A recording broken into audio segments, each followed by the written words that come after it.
මම උපුටා දක්වන ජනාධිපතිතුමා ගැන අයවැය කතාව ඉදිරිපත් කරද්දී කිව්වා අපි 2024 දී විදේශීය ණය සේවාකරණය වෙනුවෙන් ඩොලර් මිලියන 1674ක් ගෙවා අවසන් කළා. 2025 දී ණය සේවාකරණය ඩොලර් මිලියන 2435ක් වගේ වුණා. සැප්තැම්බර් 30 වෙද්දී ඉන් ඩොලර් මිලියන 1948ක් ගෙවා අවසන්. මේ වසරේ දෙසැම්බර් 31 වෙද්දී තවත් ඩොලර් මිලියන 487ක් ගෙවීමට සූදානම්. මේ 2025.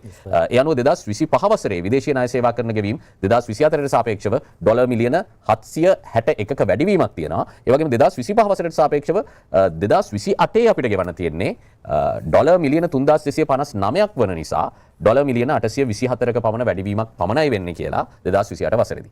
ඒ අනුව එතුමා කිව්වේ මේක ණය ගෙවීමට නොහැකියාවක් මතුවෙන්නට පුළුවන් කියලා කරන චෝදනා සියල්ල පදනම් විරහිතයි කියලා. මම කැමතියි ඔබේ පැහැදිලි කිරීමත් අරගෙන ඒ සම්බන්ධයෙන් මට තියෙන ප්‍රශ්න වලට එන්න. අත වශයෙන්ම ඒ ණය ප්‍රතිගත කිරීමේ ප්‍රධානම අරමුණ තමයි අපට ප්‍රතිගත නොකරා නම් විශේෂයෙන් විදේශ ණය අපිට ගේම හැකියාවක් තිබුණ නැති සංචිත නැතිලා තිබිලා අවුරුද්දකට බිලියන 4.5ක් වගේ ණය ගාන දාම් කෙටි කාලෙදි ගන්න. ඒක නිසා තමයි මේක උනේ. ඊට පස්සේ අපි ඔක කතා කරලා තියෙනවා. ප්‍රතිගතකරණයේ බලාපොරොත්තුවම මේ ණය ගීමේ පහසුකම දීර්ඝකාලීනව සදා ගැනීම. 2024 වසරේදී අපි ගෙවලා තියෙනවා මිලියන 2929 2.9 බිලියන්.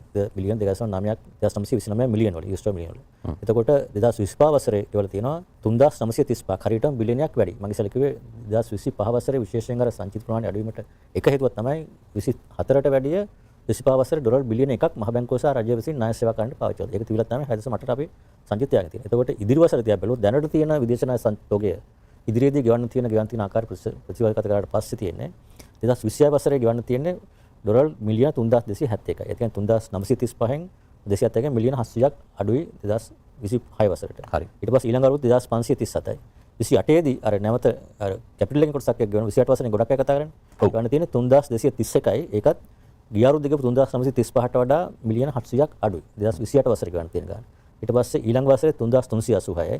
2030 3556යි. 31 3493යි. 32 3363යි. ඒතර මේ තමයි විදේශ ණය සේවාකරණය පොලිය සහ ප්‍රාග්ධනය එක ඇතුළුව දැනට තියෙන ණය තොගය කොහොමද ගෙවන්න තියෙන කියලා 2030 වෙනකන් 2025 තමයි වැඩිම මේ පහුගිය කාලය තුල 3.9ක් ගිහුවා ඊට වඩා අඩුයි සීලම වසර ඉදිරියට. ඒ කියන්නේ 2028 ඊට වඩා අඩුයි. 28ට අඩුයි 32ට අඩුයි ඊට වඩා. ඒතකොට ඒක තමයි මේ ණය සේවාවක් ඒක තමයි තියෙන. එතකොට අලුතෙන් ණය ගන්නෙම අනිවාර්යයෙන්ම එකතු වෙනවා ඉස්සරහට. ඒතකොට ඒකට ලොකු ස්පේස් එකක් අතරමැද තියෙනවා. ණය තිරසරභාවය ඇතුළේ තියෙන එක උන්දේශයක් තමයි දළදේශීය නිෂ්පාදනයෙන් ණය සේවාකරණය 4.5ට වඩා අඩු වෙන්න ඕන. ඒ කියන්නේ අපි බිලියන් 100ක් නා ඩොලර් බිලියන් 100ක් නම් GDP එක වටිනාකම මේ අවුරුද්දේ එන්න පුළුවන් 100ට. ඔව්. ඒ කියන්නේ මිලියන 4500ක් වඩා අඩු වෙනවා. ඒතර අපි මෙතන වාර්ෂිකව ගෙවන එක. ගෙවන එක.